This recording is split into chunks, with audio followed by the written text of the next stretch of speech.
Today, we're going to speak to an absolutely phenomenal woman who's truly shaking up the corporate space and a true trailblazer. We have none other than Zandile Makhaya. Zandile, it's such an absolute pleasure. Welcome to Secrets to Success. Thank you so much for having me, Ole. I think, what truly inspires me and what excites me about me and you and having this, because, we've been planning this for a while. For a very long time. And it's because, but you'll share the story of how we met, but I am truly honored to have you on the show. Thank you. Please tell us, who is Zandile, because a lot of people don't know who you are. And yes. I was saying to you just before we started that you're so humble with your successes. You are currently the group financial manager of Harmony. You are sitting on so many pension funds as like the chairperson, and the list goes on and on and on. Please just share who you are and tell us a bit about yourself. Yeah, so thank you, first of all, for having me. Looking forward to having the conversation. So, yes, I am Zandile Makhaya, originally from Soweto, born and bred. I grew up there, studied there. And that's obviously how we met, because your father was my English teacher in grade 11 and in matric.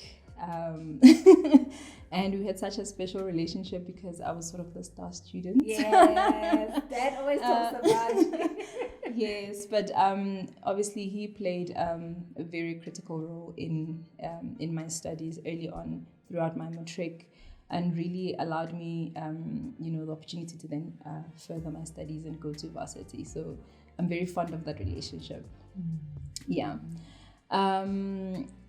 I'm just an ordinary girl from Kokasi in Soweto.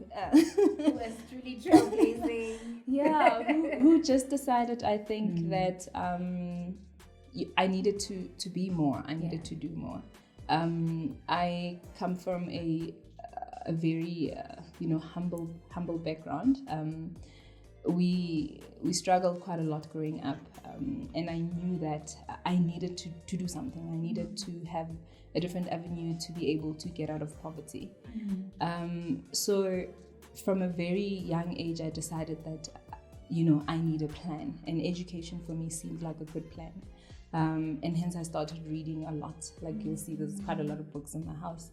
I read a lot, and all of that really allowed me to imagine a life outside of my environment, a life outside of poverty, a life outside of hunger, a life outside of lack, I could imagine places I'd never been to. I could imagine that other people live differently. This is not the end. And for some reason, I thought and I felt and I knew that education has to be the one way that will take me out of the situation, but not only myself, but my family. I really wanted my family to live a different life. And that propelled me to work hard as young as I was, to really make things happen and push and ask and open doors, sometimes for myself, but obviously with quite a lot of help from a lot of people as well. I love that. And I think what resonates with your story with me is that you have been truly so selfless in your intentions. We've shared a bit about, where you come from, and as you're sharing, humble beginnings, and you haven't forgotten your siblings. You even said, I know you didn't say it right now, but I want us to go into that because you are so passionate about giving back, and you've actually spoken about how Kokasi, if someone has an idea of a business, you funded small businesses, Kokasi, what drives you, Yeah, so I think one of the other things for me, like I said, was I needed my education to be my savior for me, but I needed it to be savior for other people as well, people around me, my family, my friends. And even now in the workplace, I think I've carried that through to say, is the work that I'm doing impacting other people other than just myself? Am I here just to, collect a paycheck, or am I making an impact? Sure. And I think that's where the giving back started. It started literally very early. As soon as I got my first paycheck, I went back to Militant High and I said, what can we do here? Can I adopt a kid or two? There's various projects that I've started and I've maintained by myself in my own personal capacity, but also in my family, and, making sure that you have the opportunity, but then you use it to open the doors for other people. And I think I've managed to do that well. The other thing that, I think resonated with me was I didn't necessarily wait to be in a position of extreme or, absolute power or even absolute wealth. I said, I'm going to start where I am at, and I'm going to do as much as I can for the people around me. And that's basically how I think, I've literally gone through this journey to say, wherever I am now, what influence do I have around me? Can I bring along one or two people? If yes, then I'm going to use it. Wow. Yeah. And I think as people, we need to remember that, to lift as we rise. And it brings me to this beautiful African proverb that says, if you want to go quickly, go alone. But if you want to go far, go together, right? Is that like your favorite? That's my favorite quote. See, there's this, like this, that right? is my favorite And I think quote. I'm saying this because I'm so inspired by your stories, Zandile, and your resilience. So I think when people see Zandile right now, you're a CA. At such a young age, you are sitting on so many boards. You're a decision maker at your age. And I think it goes to show that when you lift as you rise, God will just propel you to even further heights, right? Absolutely. So take me through your upbringing. So you go to Mlezane High, you get, how did you even obtain? Because I'm just, why? Because I want to also share your story in terms of inspiring people who sit back and think, I also come from a very humble background and I don't see a way out. How did you get yourself out of that? Wow. Well, it really wants me to dig deep. But yeah, so I think, like I've alluded to, that I come from really humble beginnings. But even that is an understatement. I think we were extremely poor. Like we were the poor people that poor people thought were poor. Oh, wow. That's how I love that we it can is. talk about that. Wow. Yeah. So, Sure. it was bad. Of course, you can even ask your dad. We got a lot of help from school, from teachers. Sure. So I think for me, all I did to escape my reality was read.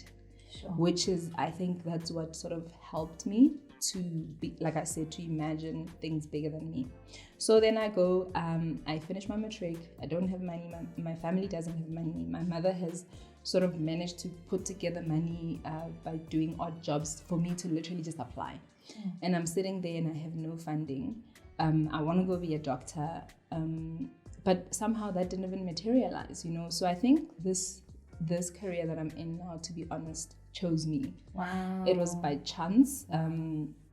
Someone just asked me, how good is your mathematics? And I said, it's pretty good. And he said, don't you want to try being a chartered accountant? And at the time I thought to myself, if I do medicine, I'm going to be in school for 6 years. And if I do the CA thing, I'm going to be in school for 4 years. And at the time, to be honest, my family needed me to, I couldn't afford to be in school for 6 years. Sure. So those are some of the decisions. And hence I say, in the end, I really don't believe that I'm here by chance or that I'm doing this work by chance. And how I look at it and how I even make the connection is that I always wanted to help people. I just didn't know in what capacity. In my mind, I had to be a doctor fixing them up. But in reality, I'm here and I'm able to, like you say, be in positions that really make a lot of decisions that impact a lot of people's lives and be able to assist in that manner. So that's just a little bit about my background and my childhood. It brings you back to the scripture, the steps of the righteous are ordered by the Lord, right? Because sometimes we have sort of a plan for our life, but God has an even greater plan. So I love the fact that you're saying this CA route chose me, and oh, how like God has propelled you to where you are. So okay, we've addressed that. So you've talked about where you come from. What inspired you to continue despite where you come from? What then inspired you to break through barriers and propel you to being the successful person that you are? I think in the earlier days, one of my biggest drivers was definitely my family, the love that I had for my mother and my siblings. I really wanted to see them have a different life to the one that they knew. So in varsity, that's what pushed me.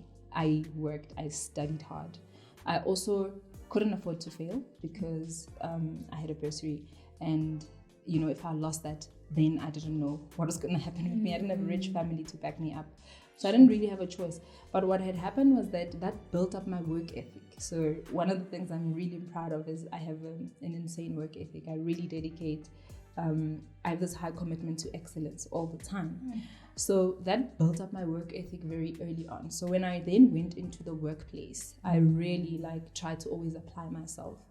I obviously knew that I came from a position of disadvantage. I didn't have exposure to a computer. I didn't have exposure to a lot of other things that my peers already had. So I really had to work just a little bit extra hard to just even be able to compete. Sure. So, but I mean, what I had was this internal insane drive to just be more and to be able to make an impact. So, I mean, I always look at whatever job I do. If really I feel like I cannot see where the end goal is, where it touches people's lives, I leave it. Wow. Because it doesn't coincide with my deepest purpose or what I believe I've been put here on earth to do.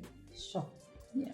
Yo, like Zandile, I've got goosebumps, girl. Like I honestly I'm so inspired by you and your story. And like, I'm just thinking sometimes corporate can be so hard, right, to navigate, especially as a woman. And a woman of color, let's be honest. How did you propel yourself around that? How did you work your way around the corporate jungle? Sure. I don't want to lie there. Honestly, you need help. Yeah. That is one of the areas where you really need assistance. You need people to be opening doors for you. You need people to recognize potential in you. So I think what I got right is that literally from my first job, I had a mentor. Well, in our articles, you were allocated a mentor anyway, who was a great, great mentor, by the way. His name was Henny Deswart.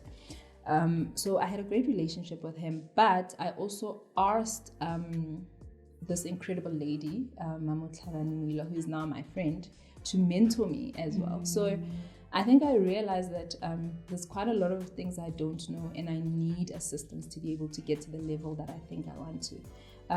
So mentorship has been literally one of the constants throughout my career, having incredible mentors as I've gone through. One of the mentors that really, really has changed my life is Serame, who is my current mentor at Harmony. Serame Mates. Okay. He changed my life in a way that he allowed me to change it for myself. So he recognized my potential, but he also managed to create an environment for me to really bring it out, I remember the first few days when I joined Harmony and we would sit and we'd discuss ideas. He'd look at me and be like, "You're smart. I can't believe you. I can't believe how smart you are." Sure. And every time I'd go home and I'd be like, "What is this guy talking about?" Wow. I'm just doing my job. I'm sure every other CA is like this. But he said it so often until I believed it. Wow. And once I believed it, I came up with even more great ideas. Wow. So that's why I think he is one of the mentors that really changed my life. Sure. That's the one way. The second way that he changed my life is really opening up opportunity for me. So he was more than a mentor. He was a mentor and a sponsor. Yes, he was a mentor and a sponsor. Okay. So I would ask him, I would like to have board exposure. And he would be like, "Okay, I will see what I can do, try make it happen. I'll shout your name in meetings where you're not there." And that's what he'd do. He'd shout my name.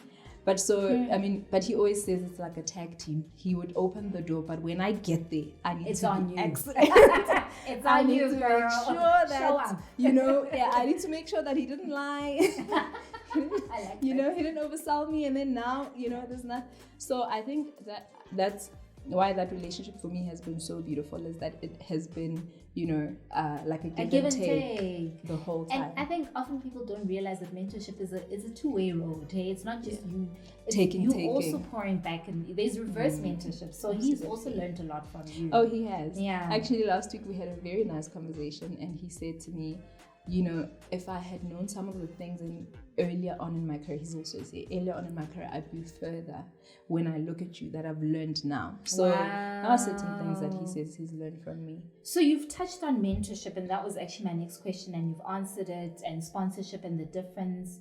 I think sometimes we suffer from the imposter syndrome, especially us as females. And I remember, speaking to a few people and some of my mentors and how they've overcome the imposter syndrome. As we know, I love the book by Lean In by Sheryl Sandberg. It's an old book, but I still resonate by it. Till today, I still go back to that book, because I think us as women, we undersell ourselves, we really do. And like to what you were saying, that, this guy saw something in you and you just like, yeah, but I'm just doing my job. But, a man will come there and just, be like, I can sell you dreams. I can do this, that, and that. And there's nothing wrong with that. I think we need to take a page out of that book as well. I'm not saying go sell yourself with no credibility, but I think us as women need to push ourselves out of that and say, I can do this, So how did you then, outside of your mentor, how did you keep motivating yourself to get out of that imposter syndrome? Because I've also suffered from it for a very long time. Yeah, I think, it's quite, I think it's been quite a journey for sure, definitely. With me, the lucky part for me is that while I was suffering from imposter syndrome, my mentor was literally screaming my name. Yes, just pouring and pouring and pouring. The one thing that I know for sure is that I will bring my all, and I do think that my all, is enough. Right. In most times, it's enough. So yes. So but the whole journey of I even just told you the story about how with the psychar ethics committee appointment, I just applied and I really thought I don't qualify. I thought there's so many CAs out there who are better than me, they'll probably take somebody else, but whatever the case might be. And they were quiet for a year, and a year later they said, okay, come through. I already had board exposure. I've done quite a bit of work already in some committees, audit and risk, investment, and also as the chair of the investment committee. But still, I felt like there's other people that are better than me. So it's a continuous journey. It's continuous work. Constantly reminding yourself that you can do this. You deserve to be here. Yeah. But at the same time, it's twofold. I think it also comes with the responsibility. That when you do then get an opportunity, you make it count. Yes. Yeah. Wow. So I think now, since the show is called Secrets to Success, I think a lot of people, define success by material things. And I must be honest with you, long ago when I was still young and stuff, I used to define success with being able to, material man, nice Me house, too, girl. nice car. Everybody wants that. It's Going gonna to have Dubai. Popping champagne. Exactly. Until you actually grow older, and I'm driven by purpose, by passion. For me, that's me being successful, going into my lane and truly making an impact in other people's lives. What is your definition of success? So I think you've touched on it actually a little bit earlier in saying that when you live a purpose-driven life and you're doing exactly what God intended you to do, the blessings also come. They just pour. And sometimes things happen and I don't even do anything these days. Like I'm just sitting and things just come. Because when the work that you do is deeply aligned to your values, one of the biggest things is that the sense of fulfillment that comes from just doing, work that is impactful, that is changing people's lives. You can't put value to that. You can't put a rand value to that. So a lot of the time I have this very, very deep sense of fulfillment because I believe that, a lot of the work that I do is directly impacting people's lives, either in decision-making positions or just even my work at Harmony, because I work in health, which is directly linked to the people, servicing the person and the end individual. Sure. But what I have seen is that you then have all of these blessings that come in various ways. You build the most incredible relationships. You derive the most amount of joy from, small little things and big things. And then it's an all-encompassing feeling of gratitude. And half the time it's not even related to money. So I think that's my definition of success for me is really being able to live out my purpose in the work that I do. Feeling like I really am doing, like I said, what God intended for me to do. for the longest of time, I always used to think that I was put into my family to save them. Even my mom, like, we were just given, we were just, and that for me is, I mean, I don't know, God is so big, and that for me is success. If I can live out that purpose, then I've done it. One thing I've seen in a lot of people who are successful is that they're living out their purpose, which is what you basically touching on. And not only living out their purpose, but also living out God's kingdom, like elevating God's, in every way you go. And me and you have a relationship outside of this. And I think whenever I think of you, the quote, Michelle Obama, just comes up, because I think you're using your voice at this table. And I'm going to read this quote that says, if you're afraid to use your voice, give up your seat at the table. I've got 2 more questions for you. Okay. And then we close. But what have you done in your space to use your voice? You've said that you love making an impact. With that responsibility that has been granted to you by God, what have you done to use your voice at the table? So I think without really going into a lot of detail in terms of the work that I do, but one of the things is that I'm very intentional about the kind of project that I work on and the kind of impact it has. So always working towards what are we doing here. The second one, I think the second thing for me is I have a new mentor, Trifosa Romano. I found her on the Mentorship boardroom, and one of the biggest things that I've learned from her at the moment is that she said, when you are sitting somewhere, find a loophole and then plug that hole. Wow. So when you are in a board and it's predominantly male and you're the only person who's female and there's 18 of you, understand why that is and change that. And literally now I'm finding myself asking myself everything. What's the loophole here? What is wrong about this? And what can I do about it? And I think that's literally what using your voice is. It's saying, do something to open, opportunities for other people. And just to give you a practical example, I'm obviously a main board member at Mine Workers, and I needed an alternate. And I insisted, and I told, my boss to say, I would love an alternate, but they have to be female. Nice. I can't, it shouldn't then be a male, because we're still perpetuating the situation. So those are some of the things to say. Lifting as you rise, like I said, you do not have to get to a position of this elevation that is up there before you start doing something. It's saying, where am I now and what can I do at the moment to bring somebody else up? That is so beautiful. Yeah. And lastly, what can you say to someone who aspires to go into the career of becoming a chartered accountant? What are some of the learnings that you've learned? So, parting words. Yeah. So I think my parting words for me would be, I think to, like, all of the little girls, Kokasi, right, who the odds are stacked up against them, you don't know where the next thing is coming, but that there's definitely light at the end of the tunnel. And I know sometimes it might feel like the world is against you, and it might even feel like God doesn't know you, but there's a bigger plan. Wow. And it's definitely possible with hard work, dedication, and commitment. It's definitely possible for you to be able to get yourself out of the situation that you're in. We have done it. A whole lot of other women have done it before me.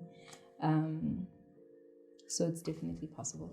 Well, thank you so much for your time. I can't wait until you're the next CFO. Yes. We will be celebrating you. It'll be very soon. You're such an inspiration. I am so inspired by you, Zandile. I think, you need to continue to just being a trailblazer and truly occupying space and lifting as you rise. So thank you so much for coming through to see this to success. Thank you for having me. I had such a good time.